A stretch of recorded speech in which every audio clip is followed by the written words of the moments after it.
clue it was going to go this long. I saw the pilot and I thought, oh, right, great. Oh my God.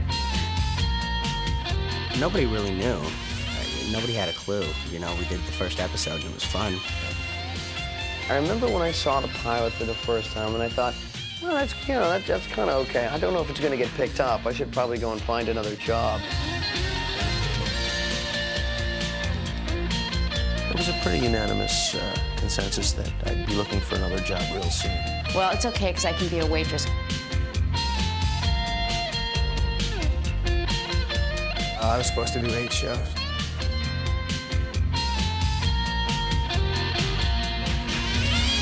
It was funny because when the show started, I was about to turn 17 and I was going to go off to college. And I remember when the show got picked up, I deferred a year thinking, oh, you know what, it's never going to go. Who makes teen dramas? You know, that's not going to last. No one wants to see that. And then it turned into weeks and months and months and years and years and years and years and years. And here we are. I'm obviously not going back to college, but who would have thunk it? Tonight, Beverly Hills 90210, The Final Goodbye.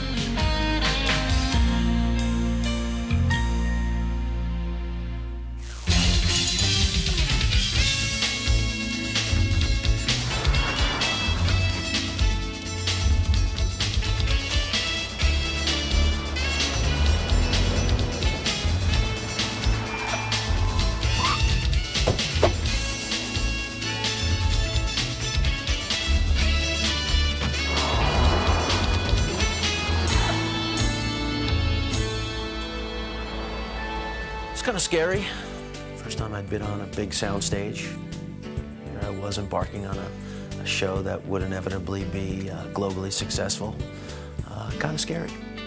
You know, you make a pilot, you don't know whether it's actually going to get picked up, let alone do you think it's going to be a series that's going to run for 10 years? I just remember hoping that everyone liked me and that we all got along. You know her? Yeah, I know her. She's hot. She is the biggest bitch at West Beverly High. I had no idea what to expect, though. I had never done anything like this with a group of my peers this large, so I was very nervous, actually.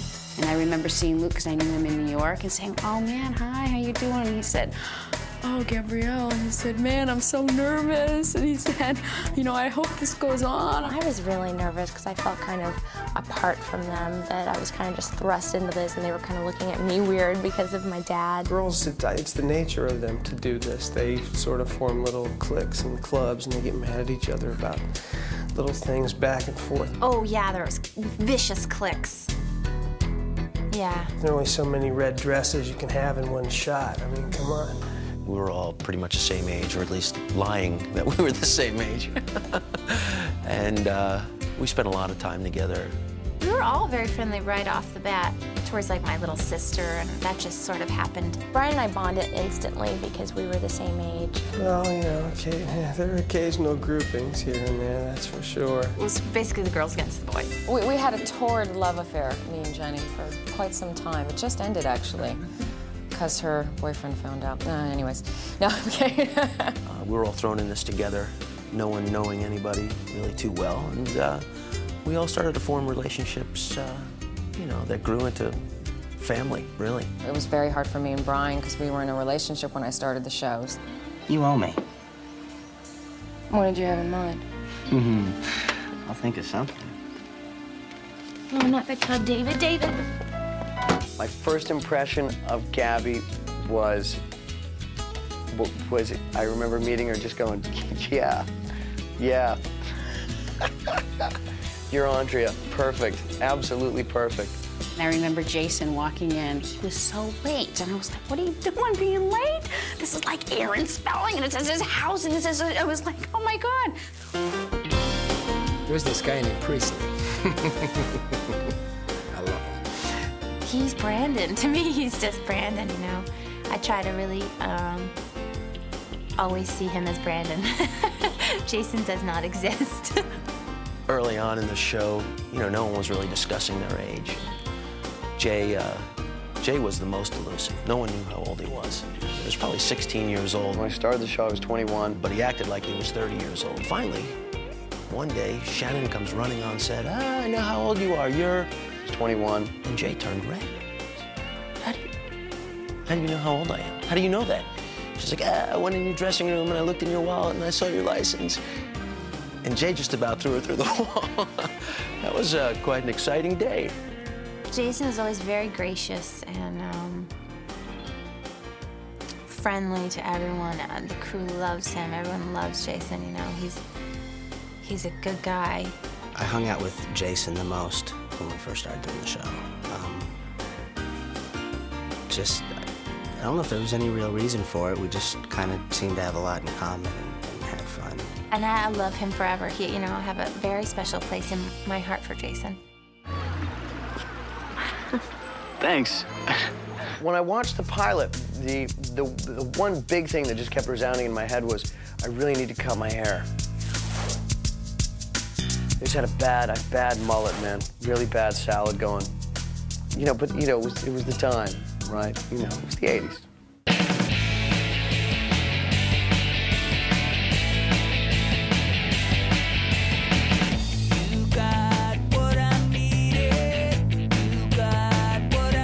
That's great. There's some more. I probably would have had a more consistent hairstyle over the years. You know, that classic, like, you know, hockey player haircut. And I would have cut out the blonde. It's not plastic surgery, it's a hair color. If you don't like it, you'll change it back.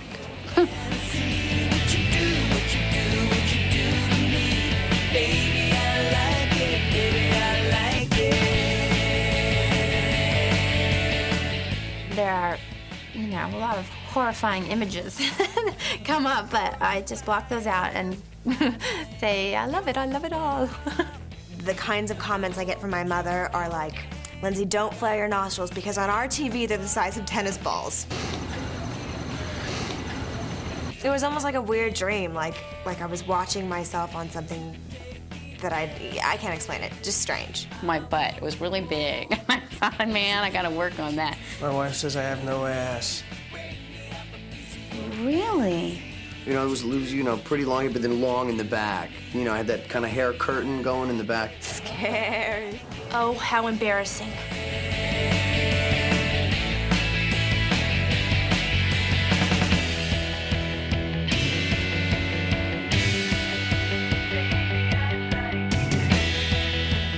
Yeah, you hate your voice, you hate your hair, everything. You just, you know, you can't believe that's really what you look and sound like, I think. He just gets to me. He always gets to me. We all did bad things in the 80s. Didn't we? Coming up, Luke Perry reveals one of the most important requirements of being on 90210. We probably have one of the bigger mouthwash budgets in Hollywood. The cast bids farewell to their favorite hangout. Thank you and good night to the Peach Pit, ladies and gentlemen. And exclusive home movies show us another side of Ian Ziering. 10 years, 90210. Don't I look good? Yeah. All when Beverly Hills 90210, The Final Goodbye returns.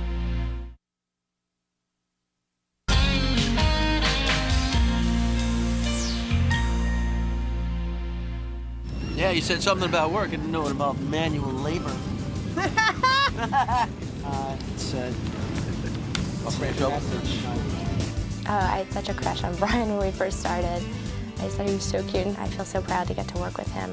And to have that bond over the years has really helped endear, I think, our characters to each other. He was the most in love with the David and Donna storyline.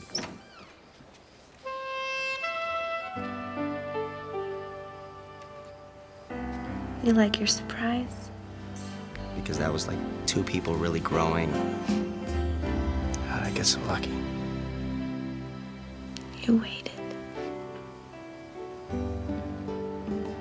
Ultimately, I just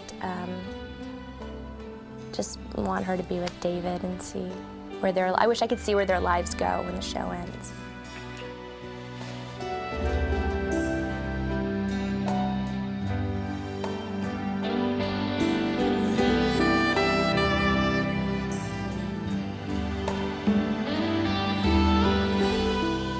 funny, you know, in the nature of our program, there's, because we swap spit a lot, and we jump around on each other a good bit. Hygiene is a real issue. Can I make one teeny weeny suggestion? What?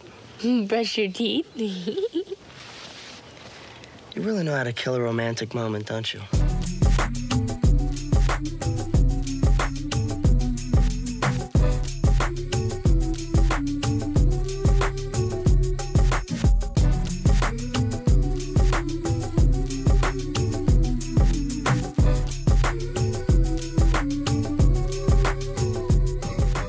A lot of deodorant gets used on our set, a lot of mouthwash. We probably have one of the bigger mouthwash budgets in Hollywood, I would guess. I'm reading the script for the first time, and then there's like a kiss. Like, oh my God, I have to kiss Jenny. I've been through so many boyfriends on the show. And I didn't really know her all that well. I think it was like episode 10, and I was nervous, you know? So I said, Jenny, actually, I said, come here. I've never kissed more boys in my life than I have on this show. That is a scary concept. What do you say we like break the ice a little bit, just so we're comfortable with this scene? And she said, what do you mean? You want to run the lines? And I said, yeah, something like that. I've gotten more action on this show. And so I pulled her into the into the garage. I said, give me some sugar, baby. And I kissed her a couple times. And it was purely research. So I thought. I walked away feeling much more than research had been done. It's got my name on it. Is that you? I got the girls when they got there. And there's a reason you wear bike shorts for these.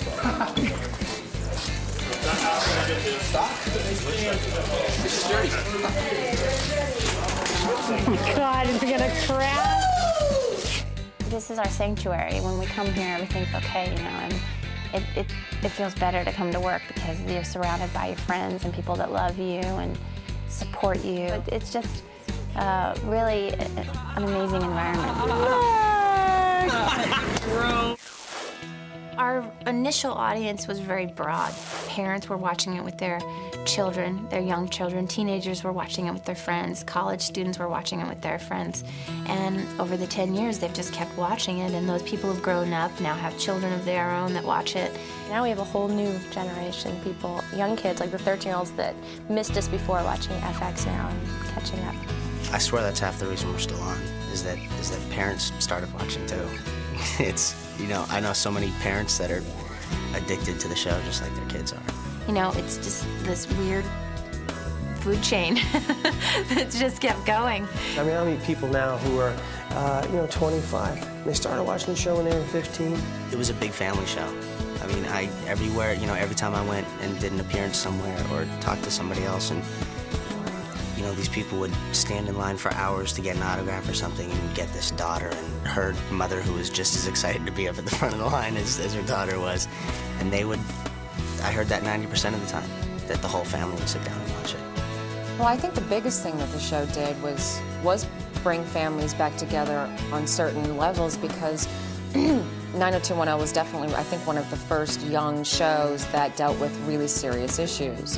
Everybody has the same problems. Everyone has the same experiences. You know, the life experiences of growing up are the life experiences of growing up. Eating disorders, drug abuse, you know, relationships, you know, family problems, whatever. And we kind of just go with the times and the issues that are current. I got a few letters after the first drug addiction storyline that my character went through, of, you know, somebody that said, you know, that basically watching me do it made them realize how ridiculous it was, what they were doing, and they stopped. I was proud when we dealt with issues that were really, you know, that affect all of us. You know, you do a show just hoping to entertain people, and when your show can make a difference in one person's life, it's pretty huge. Kids could relate and be able to open up with their parents and be able to talk about these issues that they're seeing on TV. I think the show opened doors for parents to communicate with their kids that they didn't have before, you know. If you say that kids don't need condoms because they shouldn't be having sex in the first place, but you're overlooking two very important things. One is that a lot of kids are having sex, and the other is that they are kids. You know, it's so easy to look at your own problems and think that you're the only one that's going through something, and all the pain that you're feeling in life or something going on is, you're alone. And I think to watch a show and see other people, you know, your age going through the same things kind of takes the pain out of it.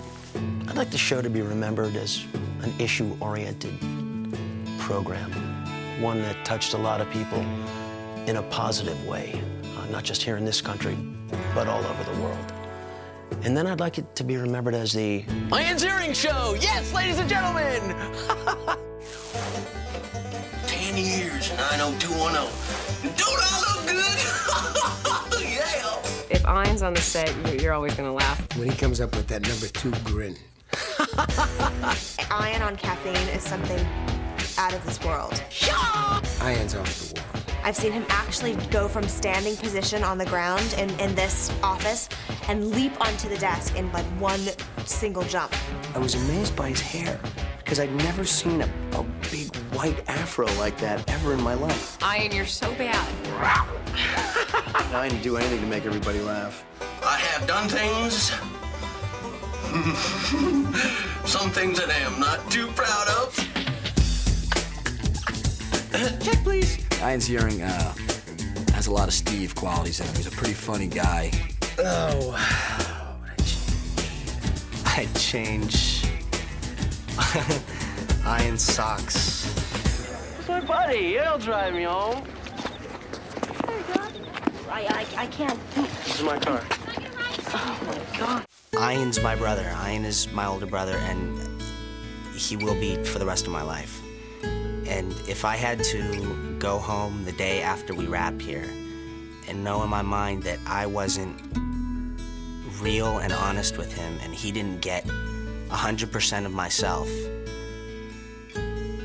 that would be possibly one of the biggest letdowns for me.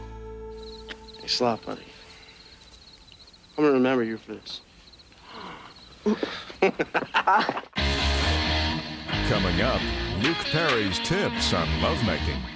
I remember him teaching me that it's a much better, like, sexier, sensual kiss if you drink really, really hot water before, like, your love scenes and, like, when you're making out with somebody. I was always like, let it happen to me. Let something really bad actually happen to the character. So they did. They shot her, they burned her, raped her. They really took me seriously. Jason talks about what he doesn't miss at 90210. We ate the worst food every day without fail. I do not miss lunch. And the cast takes home some souvenirs. You think I'm kidding, don't you? All when Beverly Hills 90210, the final goodbye returns.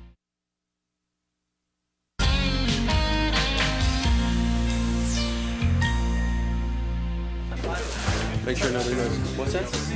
See any souvenirs you'd like here, Luke? Any souvenir? I like that Panavision camera over here. I'd like to take that home. No, that's gotta stay. There's a reason for that. Soul, please. Everybody on this crew can read me like a book. I don't hide anything from these people. I don't have to. You want to keep stuff from them and you can't. A lot of times. And that's just something that each and every one of them has earned that trust with me, and hopefully I have with them. You're a superhero to me, pal. I should wear a medallion around my neck that says Ode to Dylan, because you the man. I always thought so. Good. Good. Thank you and good night to the Peach Pit, ladies and gentlemen. That's a wrap on this set. You know, it's only here toward the end of it when we start having to do these kind of things, and there are a lot of news crews around that you really have to stop and think about the things that you say. There you go. You think I'm kidding, don't you?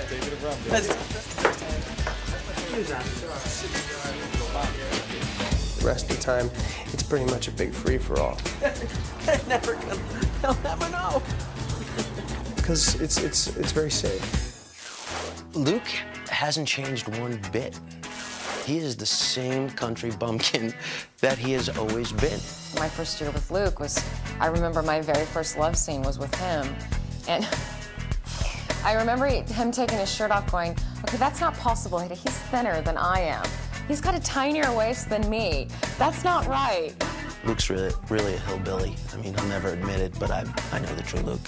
Luke and I would, whenever we had scenes together, we would strip naked while we were doing the scene with the other person. The person who was off camera would strip naked, of course, trying to get the other person to laugh like you are now. Yeah, we used to do that to each other quite often. Oh, he's got lots of farm animals. I remember him teaching me that it's a much better, like, sexier, sensual kiss if you drink really, really hot water before, like, your love scenes and, like, when you're making out with somebody. He's happiest driving a tractor, playing, you know, with his son and wife and having a good time. I was really happy that he was coming back, actually. I was excited. It felt right, you know, it felt like, where'd you go? Why'd you leave in the first place? Here you are, and we were very happy to have him back. And I'm, you know, he's one of us, you know, he's just like family. Boy, you look great. I am. Just step right back.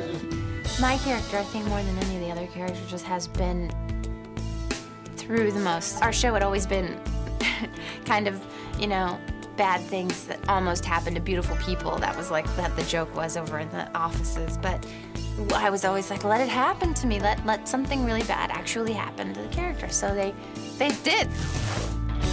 They shot her, they burned her, raped her. They really took me seriously. Tommy, please, Tara, I don't want to die like this. Oh, that was scary. The lesbian tried to pick up on me in the bathroom. We were locked in the house that was burning down. I got shot by a drive-by shooter.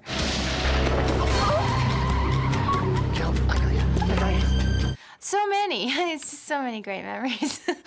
Jenny's really, she's complex and yet simple at the same time. I mean, if you get a chance to know her and get to dig a little deeper, you realize that she's got a lot of depth of character. But, you know, on the day-to-day, she's very easygoing, very carefree, just a very loving person. To be completely honest, we didn't get along when I first started on the show. Did she tell you that? Oh, no? Yeah, no, I think it was very strange. Oh gosh, new girl, what's this about kind of thing. And that lasted for the first few weeks. And then it just completely, that whole barrier was broken down, and I got to see the real Jenny, and I think Jenny really got to see the real me, and we became really, really, really close, really fast. And she, you know, she's been a great friend ever since. I have to stay in touch with Jen, though, because I can't imagine Luca Bella, her baby, growing up and me not seeing her grow up. We've been through a lot together. I mean, her having a child and me going through lots of boyfriends and, okay. I'm kidding, I'm really kidding. That might be a little true. I was going through a terrible divorce, and one day out of nowhere, she just walked up to me, gave me a hug, didn't say a word. And I just remember thinking, that's all I needed, just a hug. So to me, that's what Jenny will always be. Here it is, baby. Today's work. This would be me right here. What would I have changed? Well, tummy tuck, eye lift, pull the ears back a little bit, chin job, nose job, caps, you know, do it and all. It's been great working in the warehouse here and everything, but not at Van Nuys. I'm sure we would have all liked to have been originally at the Fox studio, but it didn't work out that way. Yeah, I mean, there was nothing else around us, absolutely. There was no other shows, no other, you know, people, nobody else except for our cast and crew. Summers are really hot. Winters aren't too pleasant. It's not in the best neighborhood, but... We wanted to be on a lot somewhere and have a commissary and, you know. We had the worst lunches in history. We ate the worst food every day without fail. I do not miss lunch. Try 10 years of Ian's egg whites in the makeup trailer in the morning. You'd want to have a commissary, too. Trust me. Come on, stop the complaining. Hair, makeup, where the hell are you? what would happen is everybody said, you were the luckiest people in the world, and God knows we were really the luckiest people in the world. But on the other hand, it was so hard to say, I'm scared, like, I don't know how to handle this. There were a lot of times where we just had, sit back over a beer and talk about what's happening to us, and, how we were all going to make sure we stayed grounded. This is like a lot going on. It's overwhelming. There's no book on this, and how do I handle it? One of us was going to throw the other person a lifeline if we saw something wrong. I just retreated to my house and, tried to calm my life down as much as I could, because things got a little frantic and frenetic for a while, and it wasn't anything that made me particularly comfortable. And everybody took it differently. Some people got very quiet and introverted. Some people were really out there and, exploring the limits and going for it. And then we'd come back, and the one place that things would balance out would be on stage, because that was the one place that we were all together. Coming up, we'll show you some exclusive behind-the-scenes home videos of the 90210 cast. I got some sideburns. Luke Perry reveals how difficult it is to leave 90210. For me, because I've done this before, and so I prepared myself for a lot of it. Second time around, hopefully it will be a little easier for me. And which of the 90210 cast members has changed the most in 10 years? All when Beverly Hills 90210, The Final Goodbye, returns.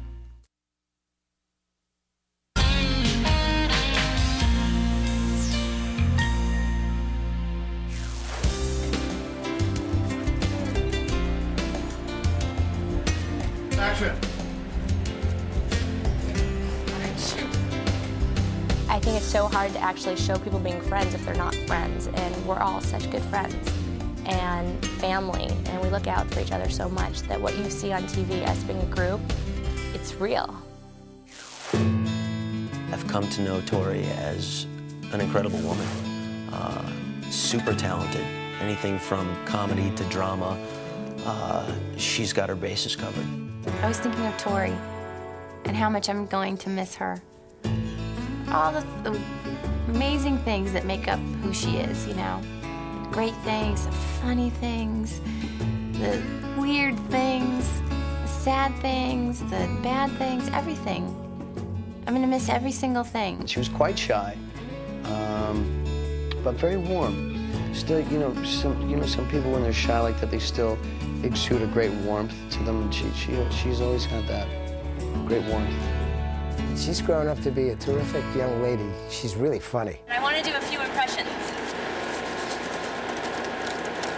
Whose shirt is this on? Waterman? Honey? She's a lot of fun. And she's really gotten some good style going. And I'm finally glad she got a hair color she likes. Sometimes success is not only being in the right place at the right time, but leaving at the right time. I know this last show for everybody else is kind of how I felt about a year and a half ago when I left. Never, ever look back.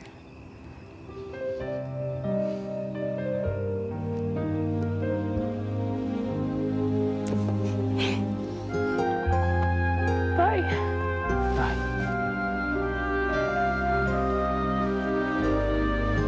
For me, because I've done this before, and so I prepared myself for a lot of it. Second time around, hopefully it will be a little easier for me. Take a really long vacation. That's the best thing. It's going to take a lot of courage for everybody. Not because they don't want to move on, but because you just don't know what's out there. It's an unknown. They're all adults in there, and they're all very intelligent people, and that they'll make their own decisions, and they'll be the right decisions for them. I have no regrets. Neither do I.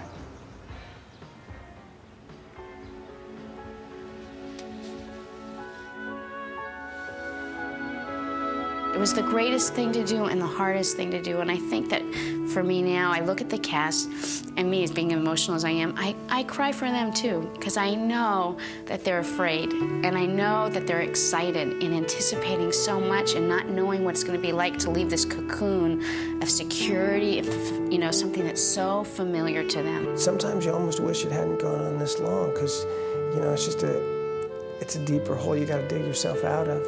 Coming back? Maybe. someday.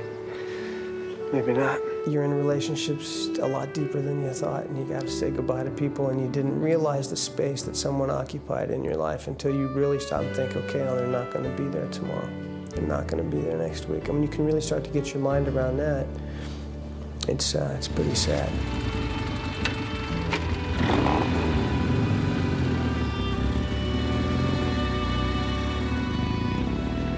Once you've been together, you're together forever. So, you know, their movement it's just an extension of a great, great life. Just a great life. Coming up, the special relationship between Ian Ziering and Brian Austin Green. He had a neck, I swear to God, I could almost palm his neck. That was his show of size and power, was to carry me around by my neck. And the final 90210 cast and crew photo. When Beverly Hills 90210, the final goodbye returns.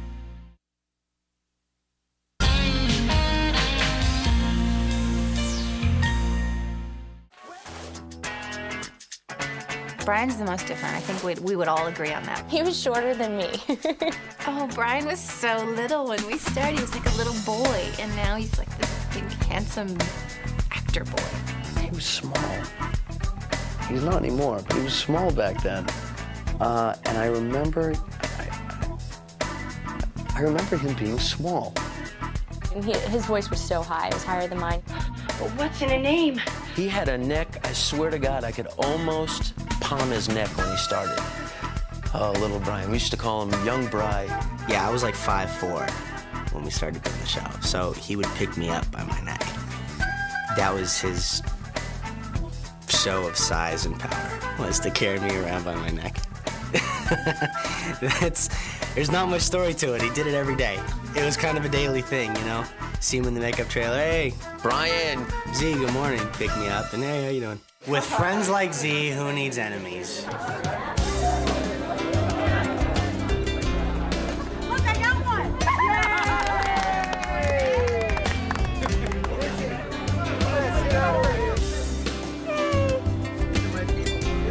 Thanks, guys. You did. I need a new one. It's broken. The light doesn't work.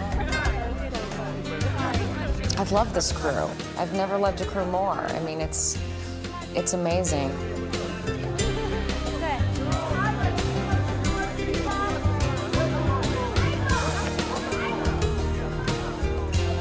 We got the best crew and cast in town. I mean, everybody says that, I guess, but I really mean it. Aaron is real good at finding honest people. If you look at the people on the shows and the people that work for him, and you meet our crew, and you meet everybody here, and it's an amazing group of people, and it mirrors what the man in charge is. When I first met Aaron, I thought, oh my God, he's the one who did Love Boat. Oh my God, Fantasy Island, and he did Charlie's Angels. First of all, from what I understand, he's relatively new to the business, so I would say, hey, keep your chin up. You have a bright future in this business. It's funny, he's amazing. I mean, through every change of time, he's done shows that just adapt, and it's the funniest thing. People would think he wouldn't know anything about doing a teen drama. And yet he's so hip to everything. He tells me about fashion. He's so in tune with all that, and he's just he's so great. When I first came in and auditioned for 90210, and I remember, of course, being very nervous and excited and really thrilled to even be there. And I remember hearing my name being called, Tiffany, screaming. And I turn around and I look up in this window with all of the Fox executives and Aaron like sitting in the middle like God, you know, like he is the boss, saying with open arms, just welcome to the show. We're so excited. You've got the job. Aaron's been sort of like, you know, a father figure in a way, like a father that I never see figure. Like he's just kind of there, like God somehow. I've talked about Aaron a million times and tried to speak in a million different ways, and it always comes around to the same thing. He's one of the most loyal men I've ever met. He's picked up the phone after the show had been on TV, you know, at 10 o'clock at night. Ian, great job tonight. Really sold it for me. You're working hard, guy. And, you know, that just puts a big smile on my face. It makes me feel warm. It changed my life, and thank you a million times. I've always tried to say that to him, so I hope, Aaron, I hope you get to see this. You know, I'll say I worked with the big guy. When this is all over and done, and people are going to be remembering, you know, the people of television, and he'll probably be at the top of the list. And I'll say, yeah, and that was a guy I started out with. Aaron was the greatest teacher I ever had. He taught me about television, and he taught me about producing, and he taught me about life, and he taught me about friendship, and he taught me about honor. And I love Aaron with all my heart, and I will love him until the day I die. And he is just absolutely one of the greatest men I've ever known. Oh, you dirty people. Okay, thank you. Coming up, a special thank you to the fans of 90210. Without them, we wouldn't have had a show. And I mean, I'm just so grateful to all of them. And the cast shares their private thoughts on the final episode. To think what life's going to be like without them, I can't imagine it. When Beverly Hills 90210, The Final Goodbye returns.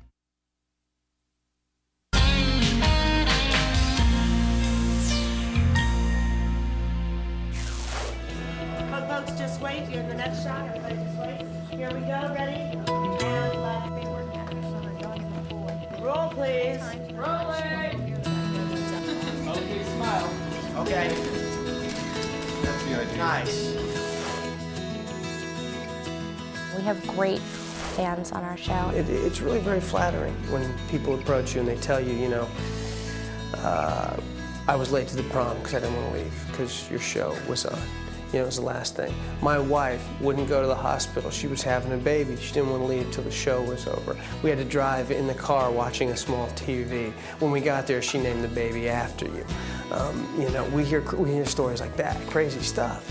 I have people come up and telling me all the time, you know, you're such a great addition to the cast, and that feels so good because they've been doing this way before I was, and it's their show. You know, I really believe that. People would send me gifts when I had my baby. They sent my baby gifts. How nice is that? Like knitting her things, you know? They don't even know me. It's so nice.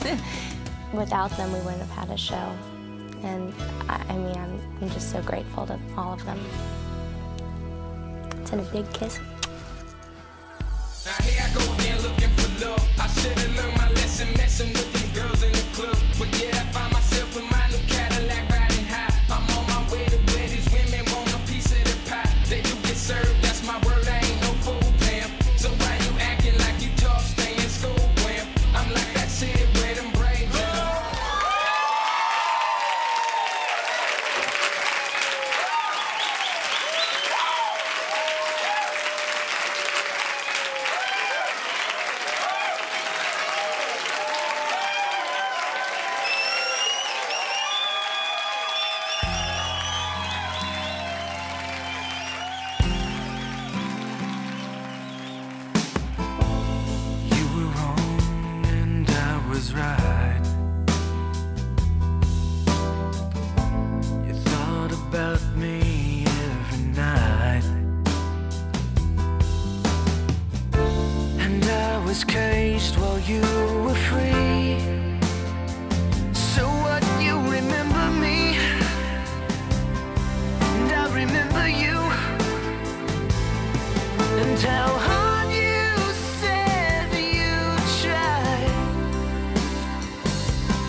Every single thing, the good and the bad. And I hope that people will remember me that way, remember all the facets of me and all the things that make me who I am, because they certainly know a lot of different things about me, and that they still like me and they still love me is a good thing, you know. A lot of the funny little antics that, you know, we did in the makeup trailer and, you know, stuff like that, those are memories that you'll never forget. And I'm hoping that'll be the same for them with me. I have my memories of them, and they will have their memories of me, and that's perfect. You remember me, and I remember you, and how hard you said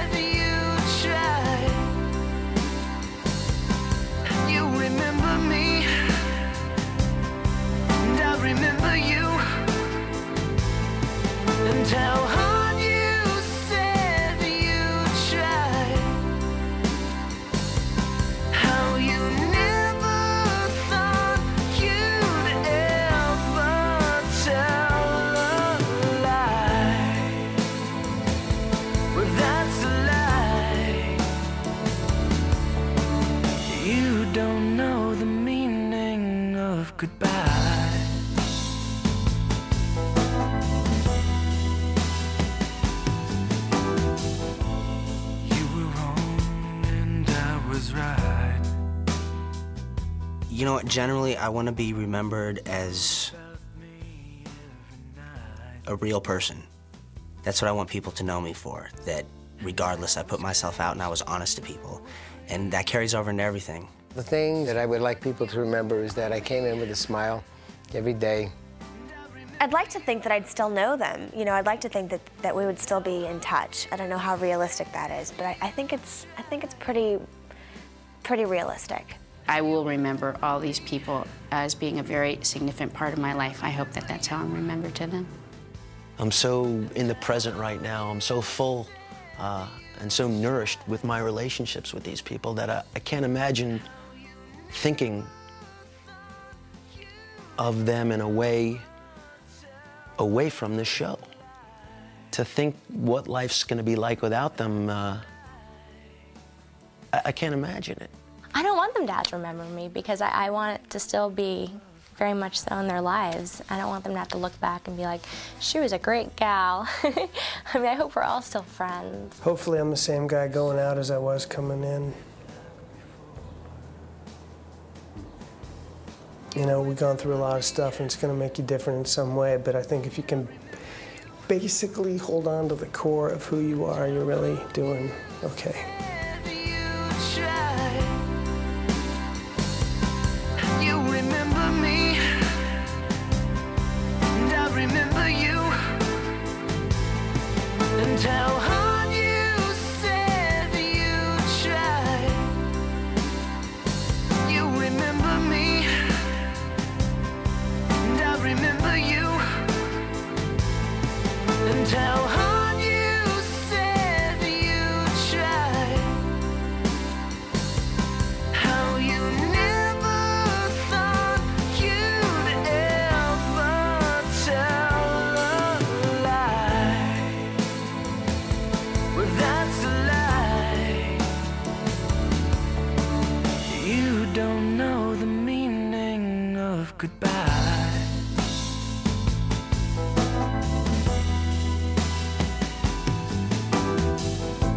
You say you want it like before. You thought about it, now you're sure.